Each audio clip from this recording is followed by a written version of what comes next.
My wife's boss sent me a text with my wife's phone at 1 a.m. She's occupied now. She'll call later. I responded, no need. You can have her. We're done.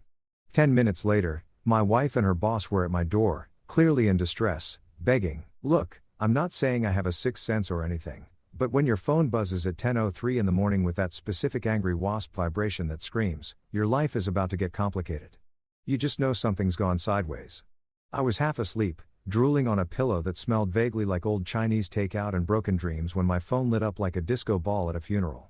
The blue light cut through my bedroom darkness with all the subtlety of a freight train crashing through a library.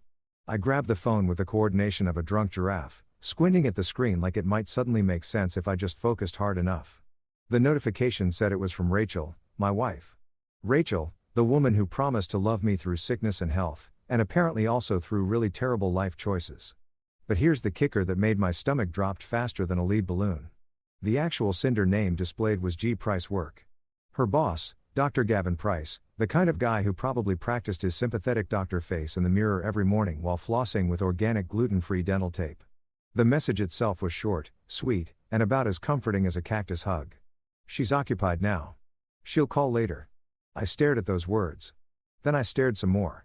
I read them backwards, forwards in Pig Latin, trying to find some alternate interpretation where occupied meant something innocent like busy saving lives or stuck in a really long staff meeting about proper hand-washing techniques. But my brain, that traitorous bastard, kept circling back to the only conclusion that made sense at 1:03 in the freaking morning. My wife was with her boss and he felt comfortable enough using her phone to text me like I was some annoying telemarketer he could brush off with a canned response. The rage hit me like a tidal wave made of pure crystallized what the actual hell. But I'm a locksmith by trade, former cop by history, and a dramatic son of a gun by nature. So I channeled all that fury into crafting the perfect response. My thumbs flew across the keyboard with the precision of a surgeon and the pettiness of a reality TV villain. I typed, no need. You can have her. We're done. Then I added a period at the end because nothing says, I'm dead serious and you just nuke your own life quite like proper punctuation. Grammar is the ultimate power move when you're ending a marriage via text at 1 o'clock in the morning. I hit send with the same satisfaction I imagine people feel when they drop the mic after a killer speech. Then I set my phone face down on the nightstand, rolled over, and tried to convince myself I could actually fall back asleep after essentially detonating a nuclear bomb in the middle of my marriage. Spoiler alert, I could not. My brain was doing the mental equivalent of running laps while screaming and occasionally stopping to replay every moment of the last few months, looking for signs I'd missed, red flags I'd ignored, and excuses I'd swallowed like bad medicine. 10 minutes passed. 10 minutes that felt like 10 years, during which I alternated between righteous indignation and the kind of soul-crushing sadness that makes you want to ugly cry into your pillow while eating ice cream straight from the container. I was right in the middle of composing a mental list titled Things I Should Have Noticed, You Idiot. When I heard it, the frantic pounding on my front door that sounded like someone was trying to beat their way through solid wood using nothing but pure panic and poor decision-making skills. Then came the voices. Oh, the voices. Rachel's voice pitched high with that particular frequency of distress that women use when they realize they've been caught red-handed and need to engage emergency damage control protocols. And underneath hers, a deeper male voice that had to belong to Dr. Gavin. I text other men's wives from their phones, Price himself. They were both talking over each other, a cacophony of pleading and explaining, and what sounded suspiciously like the verbal equivalent of throwing spaghetti at a wall to see what sticks. I hauled myself out of bed with all the enthusiasm of a man walking to his own execution, threw on the same jeans I discarded on the floor 6 hours earlier, and shuffled to the front door like a zombie who'd just been denied his morning coffee. Through the peephole, I got my first good look at the disaster unfolding on my doorstep. And let me tell you, it was better than any reality TV show I'd ever watched. Rachel was still in her scrubs, those blue hospital pajamas that apparently double as I'm having an affair camouflage, and her mascara was running down her face in thick black rivers that made her look like a raccoon who'd just been through a particularly emotional therapy session. Her hair was a mess. That specific kind of mess that happens when you've been horizontal for reasons that have nothing to do with sleeping.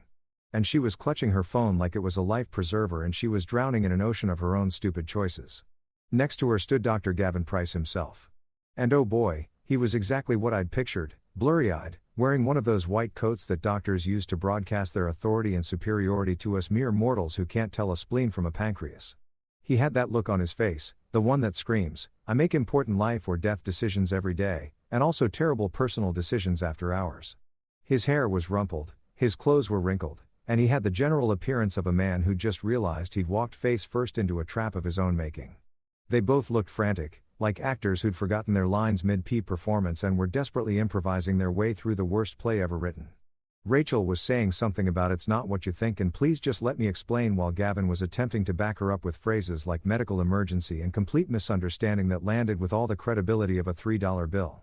I reached for the deadbolt with deliberate slowness, drawing out the moment like a conductor preparing for the dramatic finale of a symphony click. I turned it exactly half an inch. Not enough to open, just enough to let them hear it.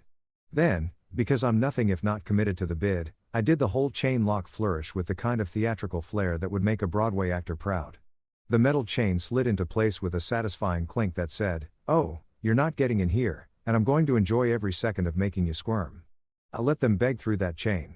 I stood there in my rumpled jeans and t-shirt that said, "I lock it like it's hot." A gift from Frank that I thought was hilarious right up until this moment. Listening to them spew excuses and explanations through the 4-inch gap that might as well have been the Grand Canyon. Rachel was crying. Real tears, not the manipulative kind, which somehow made it worse. Gavin was doing his best impression of a reasonable human being, which was about as convincing as a snake trying to sell you life insurance. I narrated the whole scene in my head with enough sarcasm to power a small city. Because if I didn't laugh at the absurdity of my wife and her boss showing up at my door at 1:15 in the morning looking like they'd just fled the scene of a crime, I was definitely going to cry. And I'd be damned if I was going to give them the satisfaction of seeing me break down. So I stood there, arms crossed, watching them perform their desperate duet of denial through my chain-locked door, and I thought, this is it. This is rock bottom. A locksmith who can't even keep his own marriage locked down. Getting a front row seat to the worst show on earth. Performed by the two people who were supposed to be on his side. Irony, I decided, really is a locksmith's middle name. Morning arrived with all the grace and subtlety of a hangover wearing steel-toed boots, kicking me directly in the cerebral cortex. I woke up on my couch because apparently I'd passed out there after the midnight doorstep drama festival with a sick in my neck that felt like someone had replaced my spine with a rusty pipe and the kind of headache that makes you question every life choice that led to this exact moment. The living room looked like a crime scene if the crime was man gives up on life. Empty beer bottles lined the coffee table like sad little soldiers. The TV was frozen on some infomercial for a vegetable chopper that promised to change my life. And my phone was blowing up with notifications that I absolutely did not want to read. But the universe wasn't done kicking me while I was down because at precisely 7:47 a.m. my mother called. Of course, she did. Mothers have this supernatural ability to sense when their children's lives are imploding from up to 300 meters away. And mine had the tracking skills of a bloodhound crossed with an NSA surveillance satellite. I let it ring twice before accepting that ignoring Linda Martinez was about as effective as trying to stop a tsunami with a pool noodle. Michael Anthony Martinez, she started using my full government name like I was 12 years old and had just been caught stealing cookies before dinner. I need you to tell me why Rachel's car has been parked outside the hospital staff housing for the last 3 nights. Because Dolores from church saw it and she told Patricia, who told me during our morning walk, and now half the town thinks your wife is having an affair with that doctor. I pressed the heel of my hand against my forehead and contemplated whether it was too early to start drinking again. Ma, it's not even 8 o'clock in the morning. Can we schedule this crisis for a more reasonable hour? Like never. Don't you get smart with me, Mojo.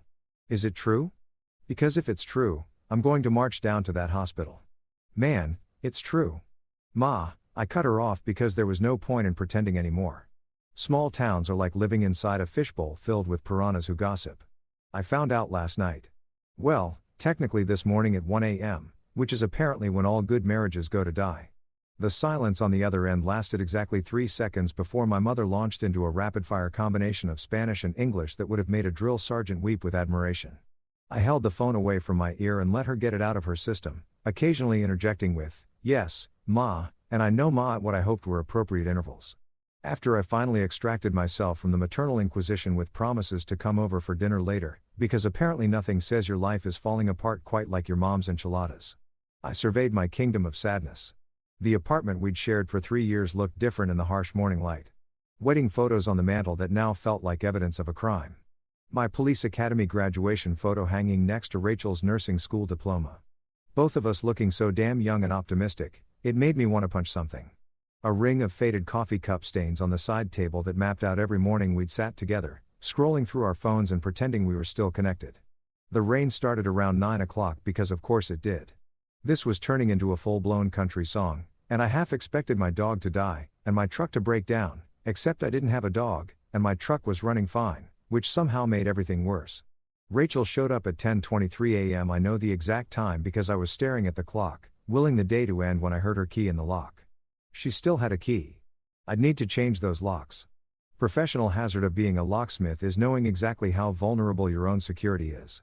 She walked in looking like she'd been through a war zone, still wearing those damn scrubs. And I wondered if that was intentional, like wearing a uniform would somehow legitimize whatever explanation she was about to serve up. "Mike, please just listen to me," she started, and I held up one hand like a traffic cop at the world's most depressing intersection. "Let me guess," I said, leaning back against the kitchen counter with my arms crossed. "It was an emergency. A medical emergency that required Dr. McDreamy to personally tend to you at 1 o'clock in the morning using your phone to text me because his fingers were too busy saving lives or whatever excuse you two workshopped on the drive over here." She flinched like I'd slapped her, but pushed forward with the kind of determination that comes from rehearsing a story until you almost believe it yourself. "There was a problem with a patient's foreline. Gavin was helping me troubleshoot it and I was so exhausted from the double shift that I fell asleep in his office. That's it. That's all that happened." I laughed. A short bitter bark that didn't contain an ounce of actual humor. "You fell asleep in his office, right?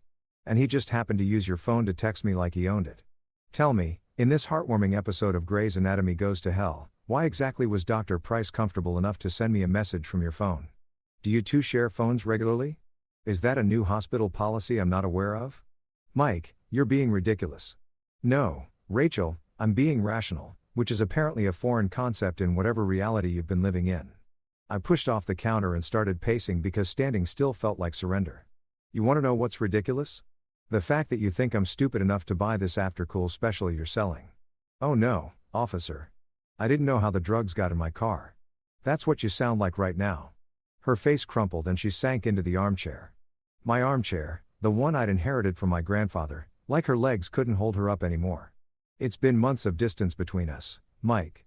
Months of you working late on locksmith calls, months of me pulling double shifts, months of us passing each other like roommates instead of partners. I felt alone. I felt invisible.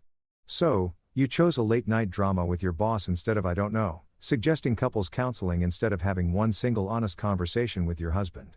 I stopped pacing and looked at her dead on. "You felt alone, so you made sure I'd feel alone, too. That's some real partnership right there." She was crying now, full-on sobbing into her hands. And part of me, the part that had loved her since we met at that ridiculous hospital charity auction 6 years ago, wanted to comfort her. But the bigger part, the part that had spent the last 9 hours replaying every suspicious moment from the past few months, was too busy being angry to care about her tears. "If this was really an emergency," I said, letting the sarcasm drip from every word like acid, "why didn't Dr. Price wear scrubs to my doorstep? Why did he show up in a white coat like he was making a house call at 1 o'clock in the morning? Did he stop to change?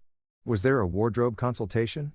Because I'm just trying to understand the logistics of this medical emergency that required both of you to show up at my door looking like you just fled a telenovela set." She didn't have an answer for that. She just sat there crying into her hands while the rain beat against the windows and turned the whole scene into exactly what it was, a tragedy that nobody asked for, but everyone saw coming. I gave Rachel exactly 45 minutes to cry in my apartment before I told her she needed to leave. Not because I'm heartless, though at that particular moment I was doing a pretty solid impression of a man whose heart had been put through a wood chipper, but because if I had to watch her sob into her hands for one more second, I was either going to start screaming or start crying myself. And neither option seemed particularly productive. She left with all the dramatic flair of a soap opera actress exiting stage left, taking her keys with her because I hadn't had the energy yet to tell her I'd be changing the locks by tomorrow morning at the latest. The second her car pulled out of the driveway, I grabbed my phone and scrolled through my contacts until I found the name I was looking for. Frank Sullivan, listed in my phone as Frank the Tank, Bad Ideas Department. Frank was my old partner back when I was still wearing a badge and pretending I had my life together before I'd hung up my gun and decided that picking locks was somehow less stressful than picking up the pieces of other people's disasters. Turns out I was wrong about that, but that's a different therapy session. Frank had left the force about 2 years before I did, deciding that working for the city paid in good intentions and benefits, whereas running his own private investigation firm paid in actual money and came with the added bonus of choosing which idiots to work for. He'd set up shop in a small office above a Chinese restaurant downtown, and the whole place perpetually smelled like sweet and sour pork in disappointment. It was perfect for him. I hit the call button and listened to it ring twice before Frank's voice came through. Girly and suspicious, like a bouncer interrogating someone with a fake ID. This better be important, Martinez. I'm elbow deep in a cheating spouse case and the photos I'm looking at are making me lose my faith in humanity. Frank, my wife's sleeping with her boss. I found out via text message at 1 o'clock in the morning and I need someone to either talk me down from a ledge or help me dig up enough dirt to bury him. Your choice. I delivered this information with the emotional inflection of someone reading a grocery list because at this point I'd moved past hysterical and landed firmly in the neighborhood of numb. There was a pause on the other end. The kind of pause that meant Frank was processing this information and calculating exactly how deep into the mess he was about to get. Jesus Christ. Mike. Rachel. You're Rachel.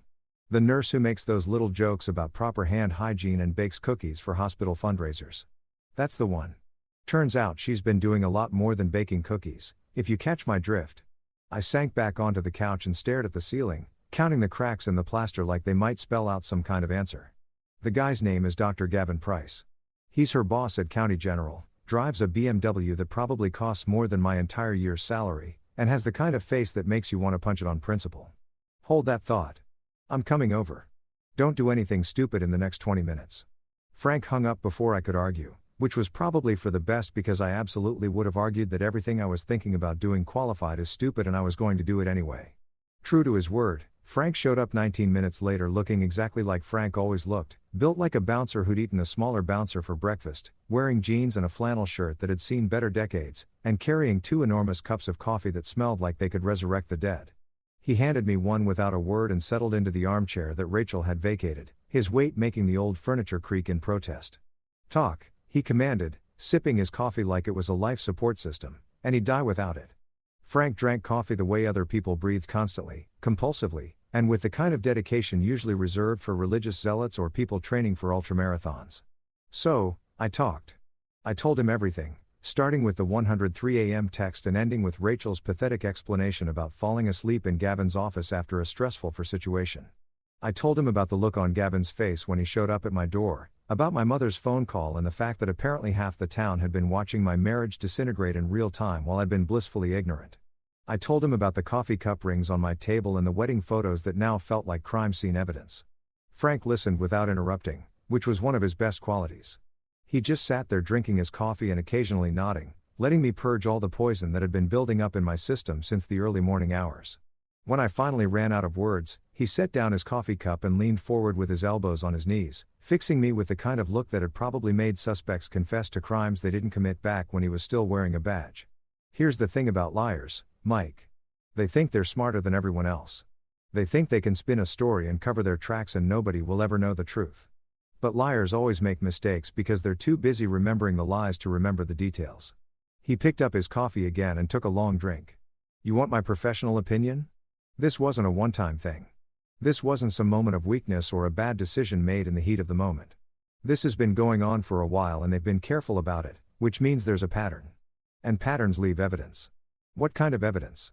I asked, leaning forward, because suddenly this felt less like wallowing in self-pity and more like actually doing something productive with my rage. Paper trail, bank records, phone logs, credit card statements. People lie, Mike. People lie all the damn time. But phones don't lie. Money doesn't lie. Digital footprints don't lie. Frank was getting animated now, shifting into his investigator mode like a superhero putting on a cape. You want to know the truth? I mean, the real actual documented truth that holds up in divorce court and makes your lawyer smile, then we need to look. Not shotgun revenge, not yet.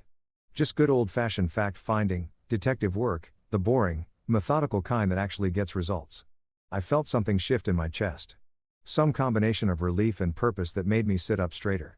I want to look. I want to know everything. Every text, every call, every time they met up and thought they were being clever. I want the whole damn story. That's what I like to hear. Frank grinned. And it was the kind of grin that meant someone was about to have a very bad day. Now tell me everything you know about this Dr. Price character. Where he works, where he lives, what kind of car he drives, if he's got a history. I'll start running background checks, see what skeletons are hiding in his closet. Guys like this, doctors with God complexes who think they can screw around with their subordinates. They usually have a pattern. This probably isn't the first time, which means there might be other victims, other stories, other people who'd love to see him get what's coming to him. I could use my locksmith skills to help with the investigation. I offered, only half joking. Open some closed cases. Literally, Frank groaned and threw a couch pillow at my head. Jesus Christ, Martinez. That's the worst pun I've heard all week, and I spent yesterday talking to a bail bondsman who exclusively communicates in dad jokes. But yeah, your skills might actually come in handy if we need to, let's say, gain access to certain areas for documentary purposes. Documentary purposes. I like that. Very professional. I was actually smiling now, which felt bizarre given that my life was currently on fire. But there was something about having a plan, having Frank in my corner. That made the whole disaster feel less like drowning and more like swimming toward shore. I'll start digging into Price's background today, Frank said, standing up and draining the last of his coffee. Public records, professional history, any complaints filed against him, social media presence, the works. You focus on documenting everything from your end. Every conversation with Rachel, every suspicious detail you remember from the last few months, every piece of evidence that might be useful, write it down, screenshot it, save it. We're building a case here. And cases are built on details. He headed for the door, then turned back with that serious expression he used to wear when we were about to raid a drug house back in the day. Mike, one more thing. This is going to get ugly before it gets better. You need to be prepared for that. When you start digging into people's secrets, you don't always like what you find. You ready for that? I thought about Rachel crying in my armchair. I thought about Gavin's smug face at my doorstep. I thought about the 103 a.m. text and the 9 hours of hell that had followed. Yeah, I said, I'm ready. 3 days after Frank started his investigation, I got a text from a number I didn't recognize. It came through at 2:47 p.m. on a Thursday while I was in the middle of rekeying the locks at a real estate office, sweating through my work shirt, and contemplating whether I should just change my own damn locks already or continue living in this weird limbo where my cheating wife technically still had access to my apartment. The text was short and cryptic in that way that immediately makes you think either someone's trying to sell you car insurance or your life is about to get more complicated. We need to talk. It's about Rachel and Gavin. LLA. LLA. Rachel's friend Leah. LLA Chan, who taught overpriced spin classes at that boutique fitness studio downtown where people paid $40 to ride a stationary bike in a dark room while someone yelled motivational garbage at them. Leah, who posted Instagram stories of her green smoothies and acai bowls with captions about wellness journeys and finding your authentic self. Leah, who I'd always privately suspected was one of those people who preached health and positivity while secretly stress-eating cookie dough at midnight and contemplating the meaninglessness of existence. I stared at the text for a solid 30 seconds, my fingers covered in graphite and lock lubricant, trying to decide if this was a trap or an opportunity. On one hand, Leah was Rachel's friend, which meant she was potentially enemy territory. On the other hand, she was reaching out to me about Rachel and Gavin, which meant either she had information or she was about to deliver some kind of intervention that would make me want to throw myself into traffic. I texted back, coffee bean on Main. 6 p.m. Come alone and don't tell Rachel because apparently I was living in a spy movie now and everything had to be dramatic and clandestine.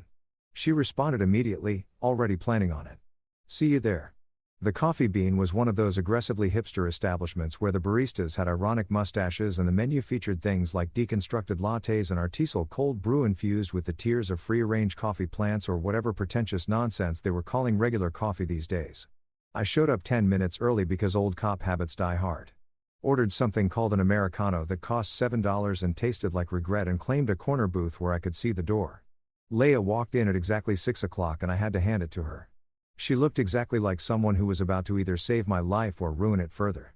She was wearing yoga pants and an oversized hoodie that said, Namaste in bed, carrying one of those enormous water bottles that fitness people use to prove they're hydrated and therefore superior to the rest of us mortals. Her hair was pulled back in a ponytail so tight it probably gave her a headache and she had that look on her face. The one that said she was nervous, guilty, and determined all at once. She spotted me, took a breath like she was preparing for battle, and made her way over with the kind of walk that suggested she'd rather be literally anywhere else. She slid into the booth across from me without ordering anything, which I respected because it meant she wanted to get straight to business. Thanks for meeting me, she started. And her voice had that shaky quality that people get when they're about to confess something they really don't want to confess. I've been going back and forth on whether to reach out for the last 3 days, and I couldn't keep this to myself anymore. It's eating me alive. Well, that makes 2 of us, I said, wrapping my hands around my overpriced coffee. So, What's this about? And please don't tell me you're here to defend Rachel or explain how I misunderstood the situation because I've already had my fill of gaslighting this week and it's only Thursday. Yila shook her head so hard her ponytail whipped back and forth like a pendulum of denial. No. God, no. I'm not here to defend anyone. I'm here because she stopped, pulled out her phone, and set it on the table between us like it was a live grenade. I'm here because I have proof. Proof that this is so much worse than you think. And I need you to know that I didn't realize what was happening until it was too late. And I feel like absolute garbage about it. My heart rate kicked up a notch. That old familiar feeling from my cop days when a witness was about to crack and give you the key to the whole case. What kind of proof? She unlocked her phone with trembling fingers and pulled up her screenshots folder. There's a group chat. It's called the On Call Club. It's Jesus Mike. It's disgusting. It's a bunch of doctors and nurses, mostly men, and they use it to brag about their conquests, like it's some kind of game, like the people they're sleeping with are just points on a scoreboard. She turned the phone toward me, and I felt my stomach drop as I scrolled through the screenshots. The chat was exactly what she described, crude, mean, filled with the kind of locker room talk that made you lose faith in humanity. There were names, dates, inside jokes that made my skin crawl. Emoji reactions that ranged from fire symbols to eggplants to thumbs ups. Like these people were congratulating each other on ruining marriages and betraying trust. And there, right in the middle of it all, was Gavin Price's name. Not just participating, leading. He was the ringleader of this disgusting little club, posting updates like he was some kind of conquest coordinator. Late shift scored me another point. Martinez's wife is easier than I thought. Husband's a locksmith. Ironic since he can't lock down his own marriage. Faced with tears of joy, I stared at those words until they burned into my retinas. The casual cruelty of it. The way he'd reduced Rachel to a point, a joke, a punchline in his twisted game. The way he'd thrown in that dig about me, about my profession, like it was all just hilarious entertainment for him and his band of medical professionals who'd apparently skipped the do no harm part of their training. There's more, Leia said quietly. And she scrolled down to show me additional messages. Rachel's name appeared multiple times. Details about their encounters that made me want to throw my $7 coffee against the wall. Comments from other members of the chat congratulating Gavin, making jokes, treating the whole thing like it was fantasy football, but with real people's lives. How long has this been going on? I asked, my voice coming out rougher than I intended. The chat's been active for at least 2 years from what I can tell. Rachel's name started appearing about 4 months ago. Hila pulled her phone back and hugged it to her chest like it contained classified information. Mike, I need you to understand. I didn't know. I swear to God, I didn't know it was this bad. Rachel told me she was interested in someone at work, that there was chemistry, and her voice cracked. I helped her cover. I lied for her. I told you she was with me on nights when she wasn't. I thought it was just flirting, maybe some harmless emotional affair that would fizzle out. I didn't know there was a whole hunting club treating women like trophies. I wanted to be angry at her. Part of me was angry at her. But the bigger part recognized that she was here now with evidence looking like she wanted to crawl into a hole and die from guilt. That counted for something. Why are you showing me this now? I asked, what changed? I saw the messages from the night you found out. After you texted Gavin, the chat went crazy. They were laughing about it, Mike. Laughing about you finding out, making jokes about how you'd react, taking bets on whether Rachel would go back to you or stick with Gavin. She looked like she might cry, and I noticed for the first time that she probably hadn't slept much in the last few days. And that's when I realized this wasn't some romantic affair or forbidden love story. This was predatory. This was cruel. These are people with power using that power to manipulate others and then bragging about it like they're collecting baseball cards. I laughed. A dark, throat-clearing sort of laugh that contains zero actual humor and 100% bitter recognition of how absurd my life had become. Let me get this straight.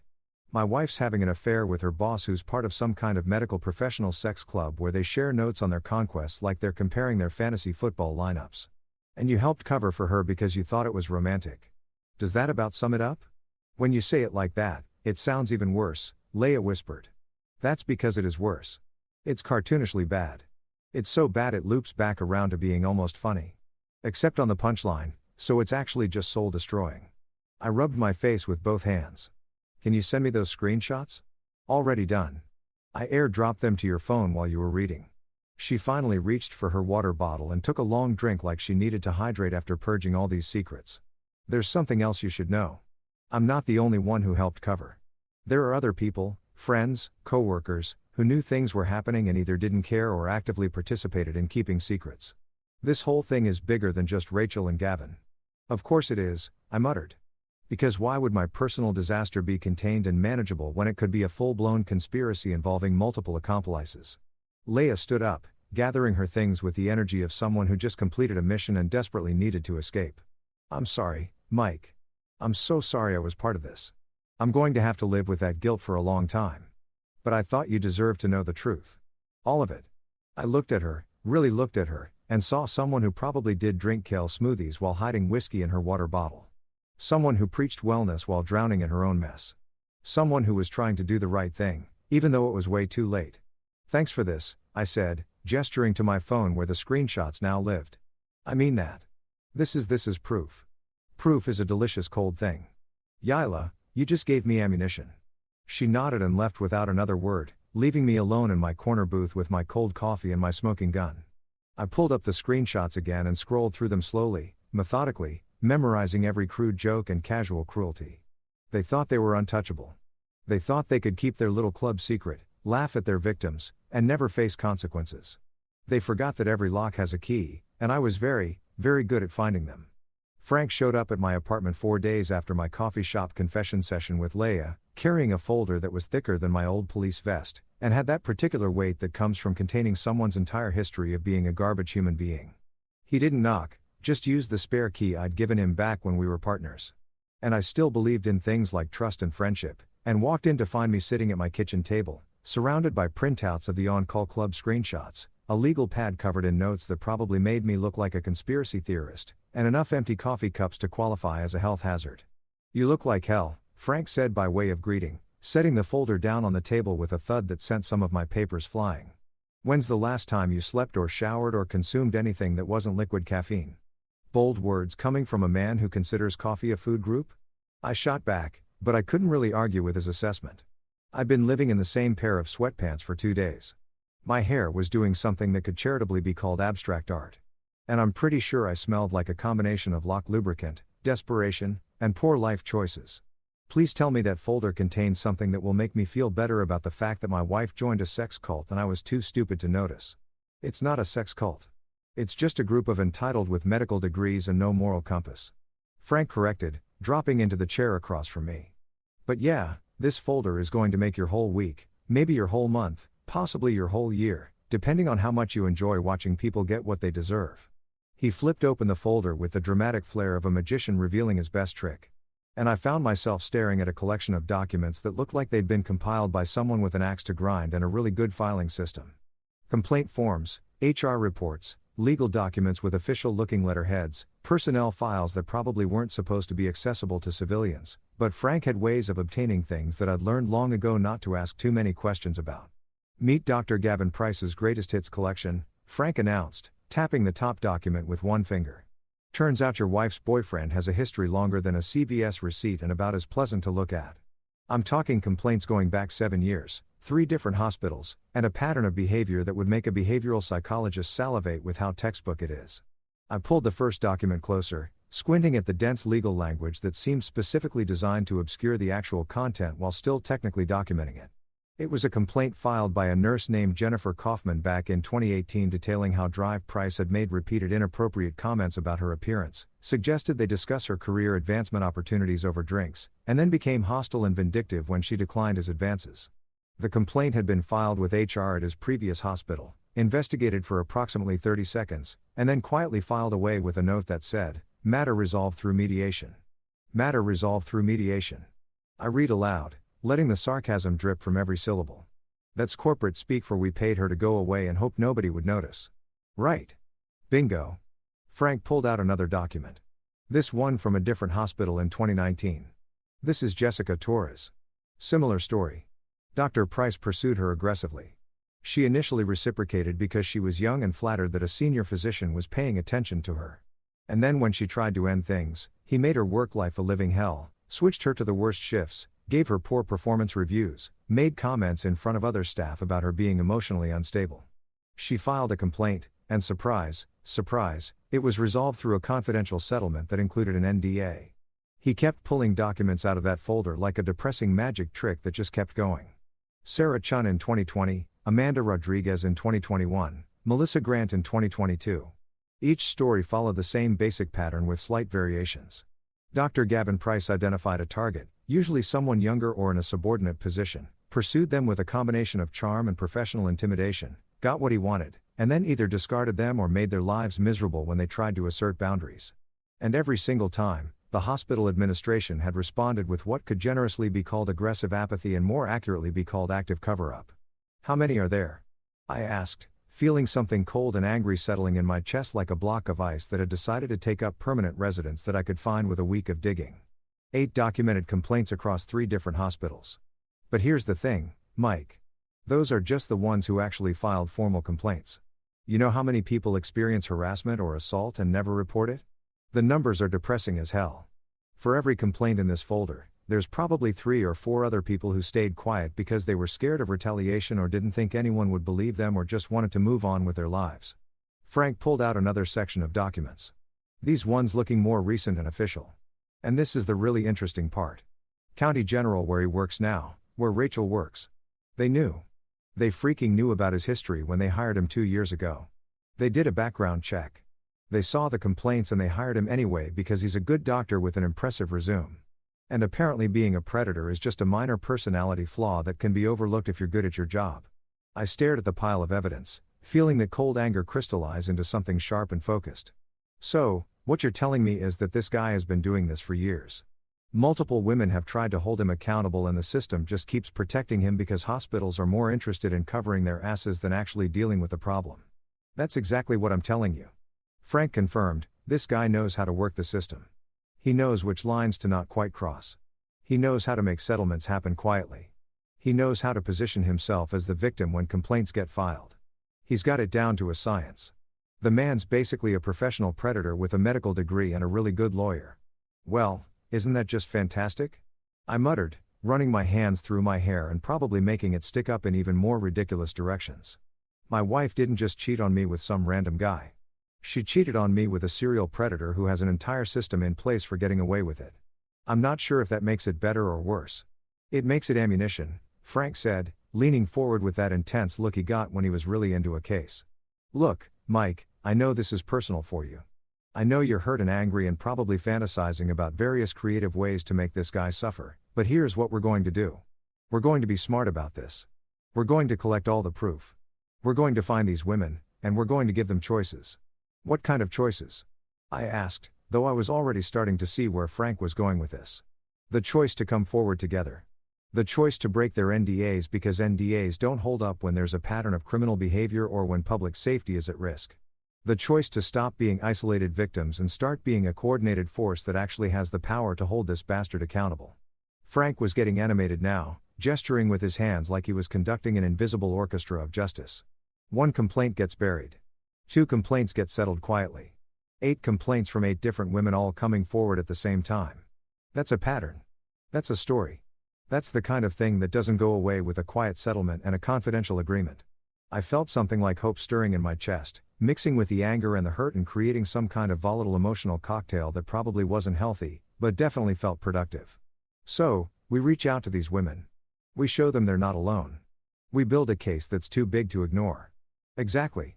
And we document everything, every conversation, every piece of evidence, every connection between these cases. We make this airtight. Frank tapped the folder again. This guy thinks he's untouchable because he's always been untouchable. He thinks he can keep doing this forever because the system has always protected him. But systems are made of people and people can be persuaded to do the right thing when the evidence is overwhelming and the public is watching. I picked up one of the complaint forms reading through the details of how Dr. Price had systematically destroyed Jennifer Kaufman's career after she rejected him. You know what really gets me? I said it's not just that he's a predator. It's that he's smart about it. He documents things in his favor. He builds paper trails that make his victims look unstable or vindictive. He uses his position and authority to gaslight people into thinking they're the problem. This isn't some crime of passion or moment of weakness. This is calculated. This is a man who sees other people as objects to be collected and discarded, which is why we're going to take him down using his own methods, Frank said with a grim smile. He likes documentation. We'll give him documentation. He likes playing the system. We'll use the system against him. He thinks he's always 2 steps ahead. We're going to be 3 steps ahead with better evidence and more witnesses. I made a joke about Gavin's bedside manner. Must be tender as a stapler and twice as sharp. But underneath the sarcasm, the anger was humming like a live wire. This wasn't just about Rachel anymore. Wasn't just about my wounded pride or my broken marriage. This was about every woman whose name was in that folder. Every victim who'd been silenced. Every person who tried to speak up and been crushed by a system that valued reputation over justice. So where do we start? I asked Frank, already mentally preparing myself for what was coming. We start by reaching out, Frank said carefully, respectfully, and with the understanding that some of these women might not want anything to do with this. But we give them the choice. We show them the pattern. We let them know they're not alone. He stood up and gathered the folder. And then, my friend, we watched Dr. Gavin Price's carefully constructed house of cards come tumbling down. I looked at the folder at the evidence of years of harm and felt that cold anger settle into something like purpose. Good, I said. Let's get to work. Sophie Price called me on a Tuesday morning while I was in the middle of installing a smart lock system for a paranoid tech entrepreneur who was convinced his business partners were trying to steal his app idea. The name on my phone screen just said unknown caller. And normally I'd let that go to voicemail because unknown callers are usually either telemarketers trying to sell me extended car warranties or robots informing me that my social security number has been compromised and I need to send gift cards immediately to fix it. But something made me answer. Maybe intuition, or maybe just the fact that my life had become so weird that unknown callers could literally be anything from long-lost relatives to hitmen to aliens trying to make first contact. Is this Michael Martinez? The voice was female, composed, and had that particular edge that comes from someone who's done crying about their problems and moved into the strategic planning phase of revenge. Depends on who's asking and whether you're about to serve me papers, I said. Because at this point, I wouldn't have been surprised if Rachel had decided to sue me for emotional distress or some equally insane legal maneuver. This is Sophie Price, Gavin's ex-wife. She let that sink in for exactly 3 seconds before continuing. I heard through the hospital grapevine that you're collecting information about my ex-husband's extracurricular activities, and I think we should talk. I have things you'll want to see. I nearly dropped my drill. Gavin's ex-wife, the woman who'd been married to this predator before he'd moved on to terrorizing the nurses at County General. I'd known he was divorced. Frank had mentioned it in his background research. But I hadn't considered that his ex might be a potential ally in this whole mess. That was stupid of me, actually, because ex-wives are basically walking databases of dirt on their former spouses, especially when those former spouses are serial cheaters with God complexes. I'm listening, I said, stepping away from my paranoid client who was busy explaining his 17-step authentication system that would definitely keep out intruders and definitely drive him insane within 6 months. Not over the phone, lunch today. There's a diner called Rosie's on the east side. You know it. Her tone suggested this wasn't really a question so much as a statement of how things were going to be. I know it. 12:30 work for you. See you there. And Mr. Martinez, come alone. This isn't the kind of conversation that needs an audience. She hung up before I could respond, which seemed to be a theme in my life lately. People dropping bombshells and then disappearing before I could process the information properly. I finished up the smart lock installation in a daze. Took my payment from the paranoid tech guy and spent the drive to Rosie's diner trying to figure out what exactly Gavin's ex-wife wanted from me and whether this was going to be helpful or just add another layer of complexity to my already absurdly complicated situation. Rosie's Diner was one of those classic American establishments that had probably been serving coffee and disappointment since the 1950s, with red vinyl booths that were held together more by duct tape and hope than actual structural integrity, and a menu that featured things like meatloaf surprise where the surprise was probably food poisoning. I spotted Sophie the second I walked in, sitting in a corner booth with her back to the wall, like she was either paranoid or used to being in situations where knowing all the exits was important. She looked exactly like someone who'd been married to Gavin Price and lived to tell the tale. Mid-30s, professionally dressed in a way that screamed, I have a real job and real responsibilities. With dark hair pulled back in a severe bun and the kind of sharp, intelligent eyes that suggested she'd stopped being naive around the same time she'd stopped being married. She wasn't traditionally beautiful. She was better than that. She was the kind of woman who looked like she could calculate your net worth, your moral failings, and the exact amount of you were trying to sell her all in the time it took you to say hello. I slid into the booth across from her and we did that awkward thing where two people who are connected only by the fact that their respective spouse and ex-spouse are terrible human beings try to figure out how to start a conversation. You look better than I expected, Sophie said, which was possibly the strangest opening line I'd ever received. I was picturing someone more, I don't know, destroyed. Gavin has a way of destroying people. Give it time. I'm a slow-motion car crash, I replied, flagging down a waitress who looked like she'd been working at Rosie's since the actual 1950s. Coffee, black, strong enough to strip paint. Sophie ordered the same, which immediately elevated her in my estimation because people who drink black coffee are either serious or dead inside. And in this context, both were acceptable. We sat in silence while the waitress shuffled off. And I used the time to study the woman across from me, trying to figure out what her angle was and whether I could trust her or if this was some elaborate setup orchestrated by Gavin to throw me off track. I'm going to cut to the chase, Sophie said once our coffees arrived. And she slid a small flash drive across the scarred Formica table like we were in a spy movie and she was passing state secrets. I kept everything. Photos, audio recordings, text messages, emails, video clips that Gavin saved on his personal computer because he's the kind of narcissist who documents his own crimes. It's all on here. I stared at the flash drive like it might explode. Why? Why keep all this? And why give it to me now? Sophie took a long drink of her coffee and I could see the weight of years of anger and hurt and strategic patience in her expression. I kept it as insurance. When I found out about Gavin's affairs, and yes, plural, your wife is far from the first. I was young enough and stupid enough to think about forgiving him. I believed his excuses about stress and long hours and how these women threw themselves at him. But I wasn't so stupid that I deleted the evidence. I backed everything up, multiple copies in multiple locations. I told myself it was just in case, just for protection, just to have leverage if things got ugly. And things got ugly, I prompted, though I already knew the answer. Things got nuclear, Sophie confirmed with a bitter smile. Gavin doesn't just cheat. He collects. He keeps score. He saves messages and photos and recordings of private moments like their trophies. He has folders on his computer organized by name and date, ratings of his conquests, notes about which ones were easy and which ones required more work. He's not a man having affairs. He's a predator documenting his kills.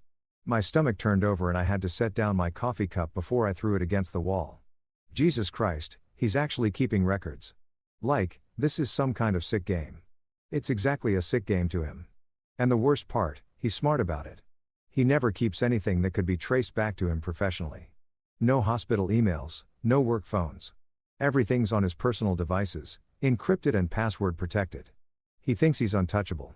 Sophie leaned forward and her eyes had that gleam that comes from someone who's been waiting years for the right moment to strike. But I had access to everything when we were married. I copied files before the divorce. I saved passwords. I documented patterns. And I've been sitting on this information for 3 years, waiting for the right time to use it. Why now? I asked. Why not use this during your divorce? Why not go to the police or the medical board or literally anyone with authority? Because I was scared, Sophie admitted, and there was no shame in her voice. Just cold pragmatism. Gavin has money, connections, lawyers who could bury me in legal fees until I was bankrupt. During the divorce, I used the threat of exposing him to get a better settlement, but I never actually followed through because I didn't have the resources to fight him in court and in public opinion. But you, she pointed at me with one finger. You have nothing to lose. Your marriage is already over. He's already destroyed your life. And from what I hear through the grapevine, you're building a case with multiple victims and actual evidence beyond what I have here. I picked up the flash drive, feeling its weight. Such a small thing to contain so much damage. What exactly is on here? Everything, Sophie said simply. Recordings of phone calls where he brags to his friends about his latest conquest. Video clips he secretly recorded during intimate moments. Some of the women knew they were being filmed, some didn't. Text message threads where he discusses strategy for seducing nurses and medical students. Photos he saved as mementos. And most damning of all, a spreadsheet, an actual Excel spreadsheet where he tracked names, dates, ratings, and notes about each woman. He called it his personal achievement log. I call it evidence of systematic predatory behavior. I felt a cold sense of satisfaction wash over me, the kind of feeling you get when all the scattered pieces of a puzzle suddenly click into place and form a picture that finally makes sense. This wasn't just evidence. This was the industry of excuses finally getting an invoice. This was documentation that couldn't be explained away or dismissed as misunderstanding. This was Gavin Price's own meticulous records condemning him. Why are you giving this to me? I asked one more time because I needed to understand her motivation. What do you get out of this? Sophie finished her coffee and stood up preparing to leave. I get to watch him fall. I get to know that I played a part in stopping him from hurting more people. And I get to sleep at night knowing I finally did something instead of just sitting on evidence and protecting myself. She pulled out a $20 bill and dropped it on the table for the coffee. Use it well, Mr. Martinez. Make sure it counts because if you screw this up, he'll know where the information came from, and I'll have to disappear. She walked out of the diner like a queen who'd just abdicated her throne, tired, relieved, and finally free of a burden she'd been carrying too long. I sat there with the flash drive in my hand, feeling its weight, knowing that I was now holding the key to everything. The invoice had finally arrived, and it was time to make Gavin Price pay his bill. The County General Hospital Annual Charity Gala was scheduled for Saturday, October 18th, which gave me exactly 2 weeks to transform from a bitter, angry locksmith into an audiovisual terrorist with a flair for dramatic public humiliation. The gala was one of those black tie affairs where rich people paid $500 a plate to eat rubber chicken and feel good about themselves while the hospital administration paraded around their star physicians like prized livestock at a county fair. And this year's guest of honor, the physician being celebrated for his outstanding contributions to patient care and hospital excellence, was none other than Dr. Gavin Price himself. Because apparently the universe has a twisted sense of humor and decided that the man who'd been systematically destroying lives deserved a trophy and a standing ovation. When Frank told me about the gala, I'd laughed so hard I nearly choked on my coffee. You're kidding me. They're giving him an award. What's it for? Most creative use of power dynamics. Outstanding achievement in the field of being a complete bastard. It's the Healer of the Year award. Frank had said with the kind of straight face that suggested he was also appreciating the irony given annually to a physician who demonstrates exceptional dedication to their patients and exemplary professional conduct. The nomination was apparently submitted by the hospital board before your little situation came to light and they're too far into the planning to back out now without raising questions. And that's when the idea hit me with all the subtlety of a brick through a window. Why not use the gala itself as the stage for Gavin's downfall? Why skulk around filing complaints and hoping the system would eventually work when I could literally hijack his moment of triumph and turn it into a public execution? It was elegant. It was mean. It was the kind of poetic justice that made my locksmith heart sing. Because if there's one thing I understand, it's that the best way to break into something is to use the existing infrastructure against itself. I laid out the plan to Frank over beers at his office, which still smelled like sweet and sour pork and broken marriages, while he listened with the expression of a man who was simultaneously impressed and concerned about my mental stability. So, let me get this straight, he'd said after I'd finished my pitch. You want to hack into the hospital's AV system during the gala, plug in Sophie's flash drive, and broadcast Gavin's greatest hits to a room full of donors, hospital administrators, and local media. You want to turn his award ceremony into a true crime documentary, not hack.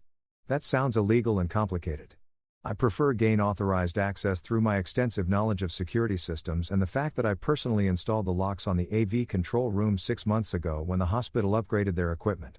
I grinned at him with a kind of manic energy that probably should have concerned me, but instead felt liberating. I'm a locksmith, Frank. I know every entrance, every access point, every vulnerable spot in that building because half the staff has called me at one point or another to let them into rooms they've locked themselves out of. I'm not breaking in.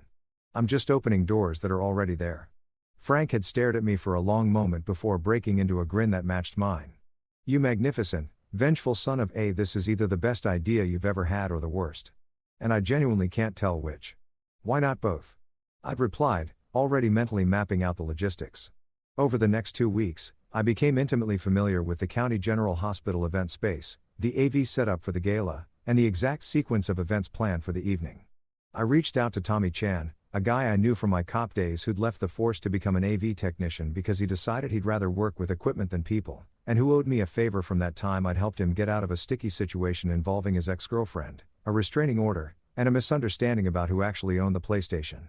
Tommy was more than happy to give me a crash course in basic AV system operation, especially when I told him it was for a surprise presentation at a hospital charity event. You're not going to do anything that'll get me in trouble, right? Tommy had asked nervously, showing me how to connect external drives to the projection system. Define trouble? I'd replied, which in retrospect probably wasn't the most reassuring answer. But Tommy had shrugged and showed me the rest of the system anyway because he was a good friend and also because he secretly loved the idea of chaos unfolding in formal settings. Frank handled what he called the legal infrastructure, which meant making sure we had reporters lined up who'd actually show up to the gala and pay attention when things went sideways. He reached out to Maria Gonzalez at the local news station, an investigative journalist who'd been trying to break a story about hospital misconduct for years and was basically salivating at the prospect of a scandal this juicy falling into her lap. He also contacted a few freelance journalists who specialized in medical ethics violations, plus a blogger who ran a popular site about holding powerful institutions accountable. Frank was building an audience, making sure that when the show started, there'd be people there to document it and spread the word. We're not just exposing Gavin, Frank explained over one of our planning sessions. We're creating a moment that can't be ignored or swept under the rug. We're making sure there are enough witnesses and enough media coverage that the hospital has no choice but to respond publicly instead of handling this quietly behind closed doors like they've done with every other complaint against him. Leia became our inside coordinator, the person who kept nervous nurses calm and made sure that the women who'd agreed to come forward knew what was happening and when. She'd reached out to several of Gavin's victims carefully, respectfully, explaining that there was going to be a public reckoning and asking if they wanted to be present for it or if they preferred to stay away and let their evidence speak for itself. Some chose to attend the gala, wanting to watch Gavin's face when his world collapsed. Others decided to stay home, but gave Ela permission to represent their stories. A few wanted nothing to do with any of it and asked to be left alone, which we respected because this was about giving people choices, not forcing them into another situation where they had no control. Leia was perfect for this role because she had that combination of fitness instructor peppiness and genuine empathy that made people trust her even when she was basically recruiting them for an ambush. She'd text me updates throughout the week. Got 3 more confirmed attendees. Jessica Torres wants to be there. Sarah Chun is flying in from Colorado because she says she wouldn't miss this for anything. And each message felt like another piece clicking into place. Sophie was the quiet fire in the background. The quality control specialist making sure that every file on the flash drive was authentic, admissible, and devastating. She went through the recordings and photos with the kind of meticulous attention to detail that suggested she'd been preparing for this moment for years, organizing everything chronologically, creating a presentation that told a clear story from beginning to end. She put together a highlight reel that was only 12 minutes long, but contained enough evidence to bury Gavin 6 feet under, complete with audio clips of him bragging about his conquests, screenshots of the on-call club chat, and excerpts from his infamous spreadsheet with names redacted to protect the victims, but numbers clearly visible. 12 minutes, Sophie had told me when she handed over the finalized flash drive. That's all you need. 12 minutes of his own words, his own documentation, his own systematic predation laid out in a way that even the most willfully ignorant administrator can't dismiss. I've timed it to sync with the planned award presentation. Right after they announce his name and he takes the stage, you start the video. Maximum impact, maximum humiliation. We rehearsed the plan until I could execute it in my sleep. Frank would be positioned near the exits with his journalist contacts, ready to intercept anyone who tried to shut down the presentation or flee the scene. Leia would be scattered throughout the audience with the victims who chose to attend, providing moral support and making sure everyone felt safe. Sophie would be in the back of the room watching from the shadows like the ghost of Gavin's past coming back to haunt him. And I would be in the AV control room, which I had keys to naturally because I'd installed the locks, ready to plug in the flash drive at exactly the right moment and turn the hospital celebration into a public trial. It was elegant in its simplicity. We weren't relying on the system to deliver justice. We were creating our own system using the tools available to us, fitting the key into the last lock of a house built entirely on lies and professional courtesy. The hospital wanted to celebrate Dr. Gavin Price's contributions. Fine. We'd show them exactly what he'd been contributing to. The night before the gala, I sat in my apartment with the flash drive in my hand, thinking about how I'd gone from a locksmith with a failing marriage to a man orchestrating what was essentially a coordinated public execution using PowerPoint and a sound system. It was absurd. It was probably illegal in ways I hadn't fully considered. It was definitely going to blow up my life even more than it was already blown up. But it was also necessary because men like Gavin Price don't stop on their own. They don't develop consciences or suddenly decide to change their behavior. They keep going until someone stops them, until the cost of their actions finally exceeds the benefit, until the locks they've been hiding behind get picked by someone who knows exactly how locks work. I plugged the flash drive into my laptop one more time, watching Sophie's carefully crafted presentation playthrough.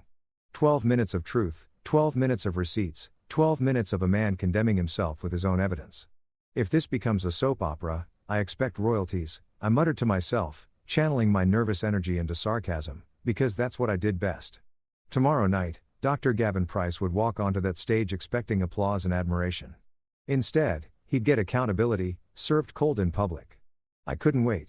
The morning of the gala arrived with the kind of ominous gray sky that suggested even the weather knew something dramatic was about to go down and wanted to set the appropriate mood. I woke up at 6 a.m. without an alarm. Which is what happens when your brain decides that sleep is for people who aren't about to commit social terrorism against their wife's boyfriend in front of 200 of the county's most influential citizens. I lay in bed staring at the ceiling for approximately 45 seconds before giving up on the pretense of rest and hauling myself into the shower, where I stood under scalding water and mentally rehearsed the evening's plan for the 11,000th time. The flash drive was sitting on my kitchen counter next to my coffee maker, plugged into my laptop for one final review. I'd watched Sophie's presentation so many times I could probably recite the whole thing from memory, complete with the audio clips of Gavin bragging about his conquests and the screenshots of his disturbing spreadsheet. 12 minutes of carefully curated evidence that would either change everything or blow up spectacularly in my face. And at this point, I was 50-50 on which outcome was more likely. I made coffee strong enough to wake the dead and possibly power a small vehicle and was in the middle of my second cup when my phone rang. Rachel's name lit up the screen and I stared at it like it was a live grenade that had just materialized in my kitchen. She hadn't called since the morning after our doorstep confrontation 2 weeks ago, communicating only through tour text messages about logistics like who was paying which bills and whether I'd forwarded her mail. The fact that she was calling now on this specific morning meant one of two things.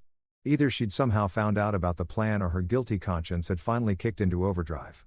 I let it ring 3 times while I debated whether answering would be cathartic or just painful. Then accepted the call because apparently I was a glutton for punishment, and also because part of me, the stupid sentimental part that remembered loving this woman, needed to hear what she had to say. "Mike." Her voice came through sounding wrecked, like she'd been crying or hadn't slept, or possibly both. "Mike, please don't hang up. I need to talk to you." "Well, you've got me on the phone, so talk," I said, keeping my voice flat and emotionless because if I let any actual feeling through, this conversation was going to go sideways fast. "Though, I have to say, your timing is interesting. Got something you need to get off your chest on this fine Saturday morning." I ended things with Gavin. She said it quickly, like ripping off a Band-Aid, and I could hear the desperation underneath the words. 2 days ago, I told him it was over, that I made a mistake, that I want to try to fix things with you. I know I don't deserve another chance, but Mike, we've been together for 6 years. We have history. We had something real. Please, I'm begging you to consider couples counseling. We can work through this. I laughed and it came out harsh and bitter, like broken glass being ground into salt. You ended things 2 days ago. 2 days ago, after 4 months of sneaking around, after lying to my face, after letting your boss text me from your phone at 1 o'clock in the morning like I was some irrelevant obstacle to be dismissed, and now you want counseling. Now you want to work through this, Rachel. The audacity is actually impressive. Like, if they gave out awards for sheer nerve, you'd be taking home a trophy tonight. I know I screwed up. Screwed up. I cut her off, feeling the anger that I'd been carefully controlling start to leak through.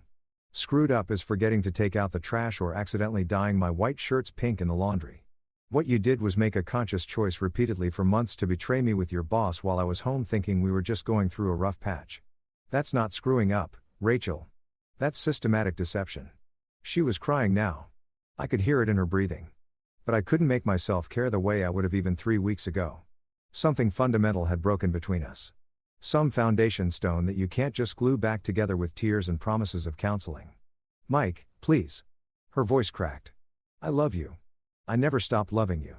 Gavin was. He was a mistake. A terrible, stupid mistake that I regret more than anything. But it's over now. I've blocked his number. I've put in for a transfer to a different department.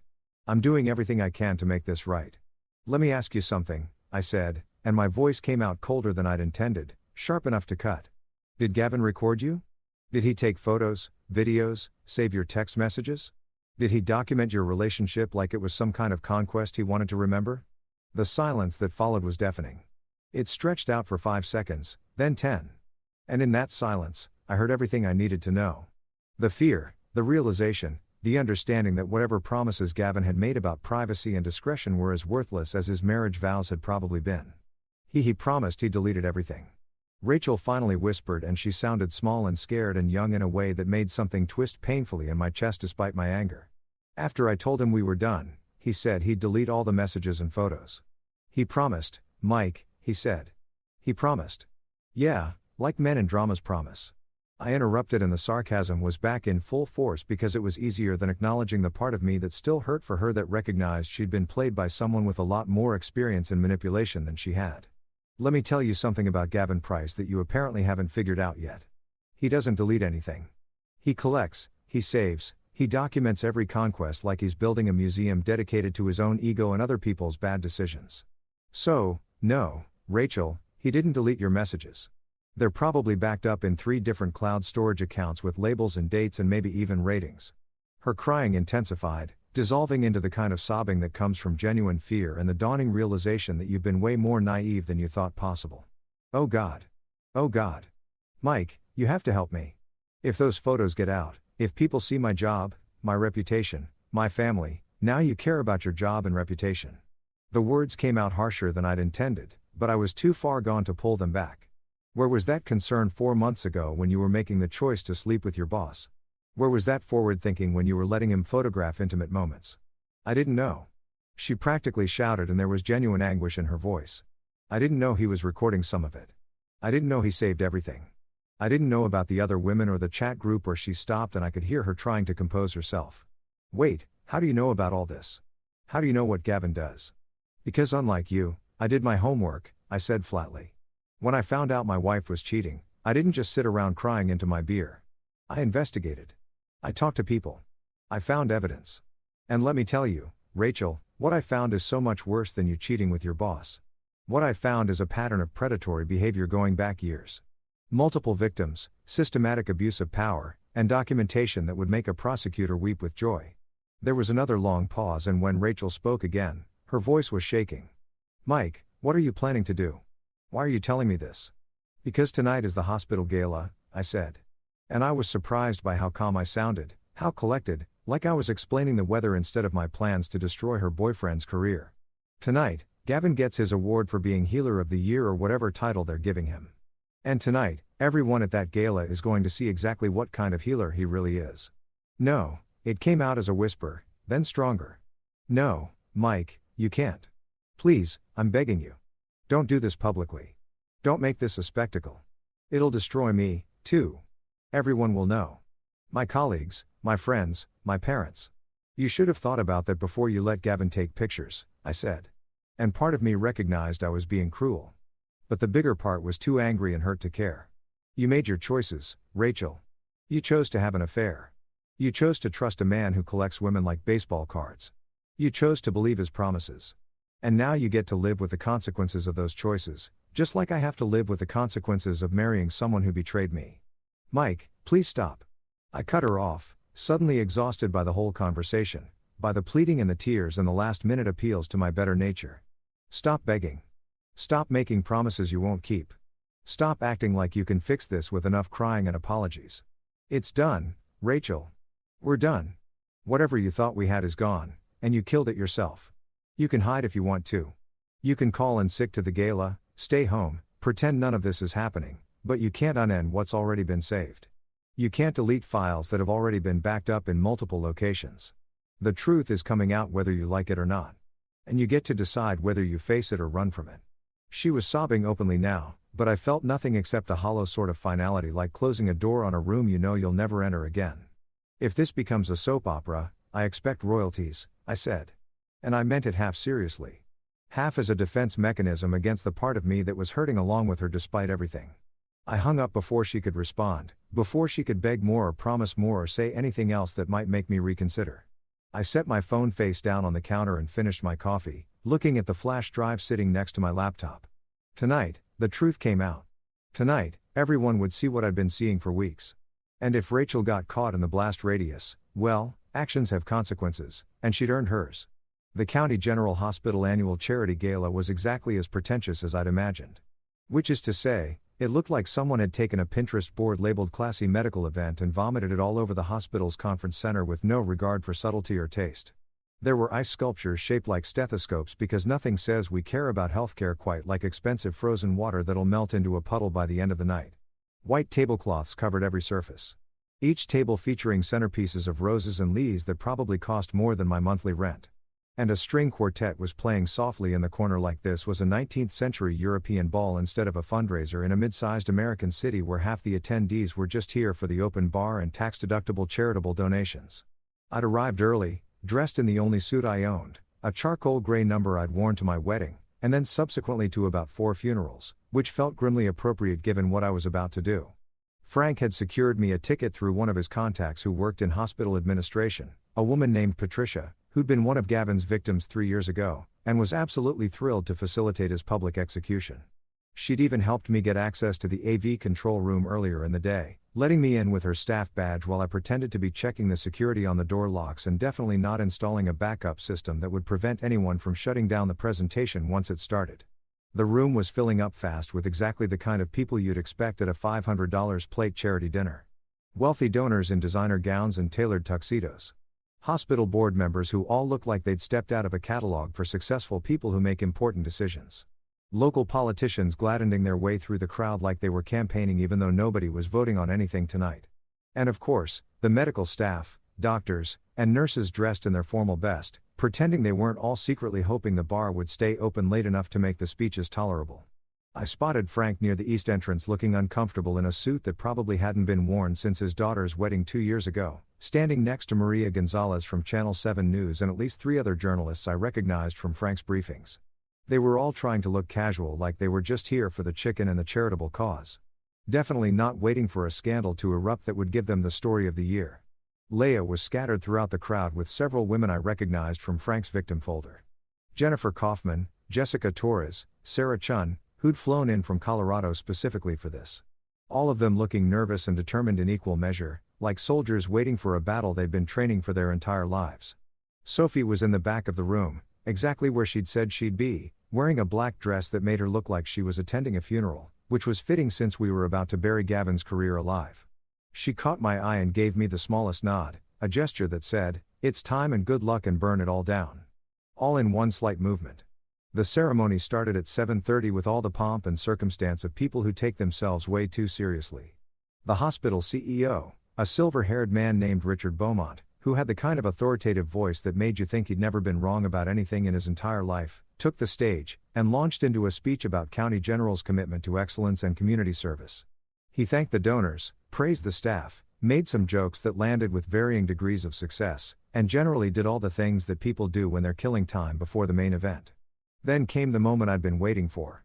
Dr. Alvarez, the chief of staff, a stern woman in her 50s who looked like she'd personally performed open-heart surgery on her own sense of humor and removed it entirely, stepped up to the microphone to introduce the evening's honoree.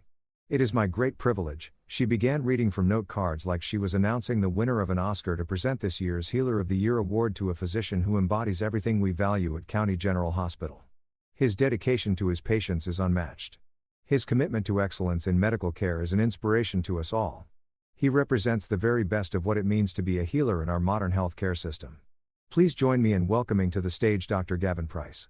The applause started polite at first and then building as Gavin made his way to the stage with the kind of confident stride that comes from someone who genuinely believes they deserve every bit of praise they're about to receive.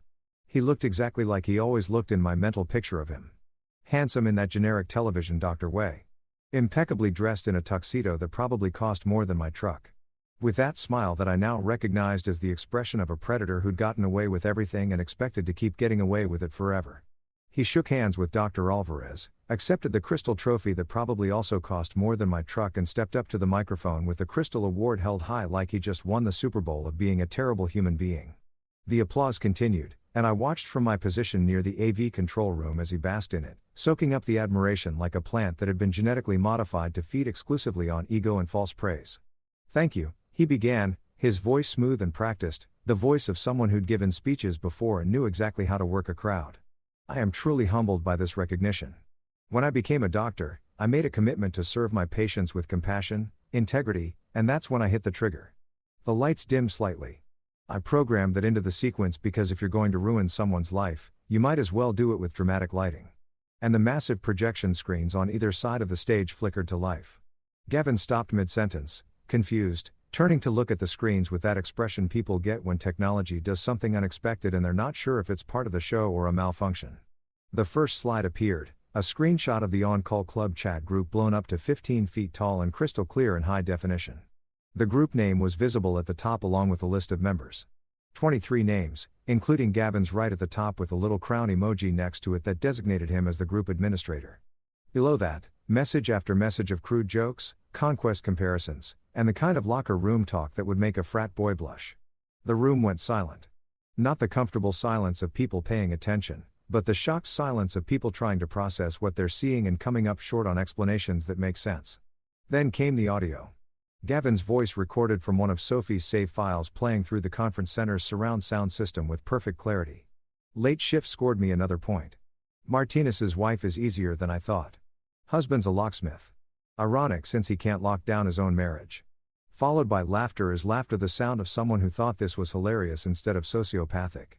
I watched the color drain from Gavin's face as he stood there on stage trapped in a spotlight, watching his own words condemn him on screens the size of billboards. He started to move, reaching for Dr. Alvarez, trying to say something, but the presentation just kept rolling with the mechanical efficiency of truth that doesn't care about excuses. More screenshots. The spreadsheet, his personal achievement log with names redacted but numbers clearly visible. 47 entries over 7 years. Ratings from 1 to 10. Notes about difficulty level and whether they'd been worth the effort. Clinical cold documented proof that this wasn't romance or even just garden variety cheating. This was systematic predation treated like a hobby that required meticulous record keeping. The shock in the room was turning into something else now. Horror, disgust, anger. I could see it rippling through the crowd like a wave. Faces contorting, hands covering mouths, people turning to their neighbors with expressions that asked, "Are you seeing this? And is this real?" People were standing up, some moving closer to see better, others backing away like the screens might be contagious. Rachel, because of course she'd shown up despite my warning, was sitting at a table near the front with some of her nursing colleagues, and I watched her collapse forward with her face in her hands, her whole body shaking with sobs that I could see even from across the room. Leia was crying too, though whether from relief or trauma or just the overwhelming emotion of watching justice finally happen, I couldn't tell. The presentation reached its crescendo. A video clip of Gavin at what looked like a bar drunk and bragging to someone off camera about his conquests, referring to the nurses at County General as his personal hunting ground and joking about how easy it was to manipulate women who were exhausted from double shifts and looking for validation from authority figures. His own face, his own voice, his own words recorded and saved and now playing for everyone to see.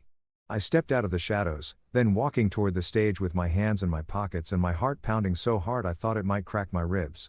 Someone needed to speak to narrate what everyone was seeing to make sure there was no room for misunderstanding or spin. "Good evening," I said, and my voice came out clear and flat through the microphone system because I planned for this too. Had tested the audio earlier to make sure I could be heard. "My name is Michael Martinez. That's my wife that Dr. Price was bragging about. And what you're watching isn't a misunderstanding or a technical glitch or some kind of elaborate prank. This is documentation. This is evidence. This is Dr. Gavin Price in his own words with his own record showing you exactly who he is when he thinks nobody's watching." The crowd was in full chaos now. People shouting, some trying to leave, others pulling out phones to record what was happening because we lived in an age where if it wasn't on social media, it might as well not have happened. Dr. Alvarez was yelling something at the AV staff, trying to get them to shut it down, but my backup system was doing exactly what I designed it to do, playing through to the end regardless of what buttons anyone pushed. Gavin finally found his voice and he started to flail verbally, trying to explain, to excuse, to spin this into something other than what it obviously was. "This is taken out of context. This is a violation of my privacy. You don't understand. Is there a warranty on that charm?" I called out, my voice cutting through his protest with the kind of dry sarcasm that had gotten me through the last 3 weeks because it seems to be malfunctioning pretty badly right now. Some people laughed, nervous, shocked laughter, the kind that happens when something is so awful that humor becomes a defense mechanism. Others just stared, and in their faces, I saw the dawning realization that everything they'd thought they knew about Dr. Gavin Price was a carefully constructed lie. Security was moving toward the stage now, not to stop the presentation, but to escort Gavin out as the crowd turned hostile. People were shouting at him, "You broke us, and how could you?" And phrases considerably less polite that I'm not going to repeat because this story is already dark enough without adding creative profanity. The presentation ended exactly 12 minutes after it started. The screens going dark and the lights coming back up to reveal a room full of people who would never look at County General Hospital or Dr. Gavin Price the same way again. Mission accomplished. Morning news, social media, text messages, the whole digital universe exploded overnight. Gavin was on administrative leave, probably getting fired once the lawyers figured out how to phrase it without getting sued. The hospital launched an internal inquiry, which is corporate speak for, "We're going to look really busy while we figure out how to cover our asses." Some nurses came by to say thank you. Others wouldn't make eye contact. Small towns are brutal with gossip. And Rachel's reputation was thoroughly torched. She might keep her job. She might not. Honestly, not my problem anymore. Sophie disappeared like a spy who'd completed her mission. Leia left town to teach spin classes somewhere with fewer whispers. Frank went back to his pie work, cracking fewer jokes about retirement. I went home to a house that felt different. Not empty, just honest. The locksmith finally had his favorite kind of quiet, unlocked. I didn't want to destroy anyone. I just wanted truth. Turns out truth was cleaner than living a lie. They thought they'd locked me out. They forgot who makes the keys.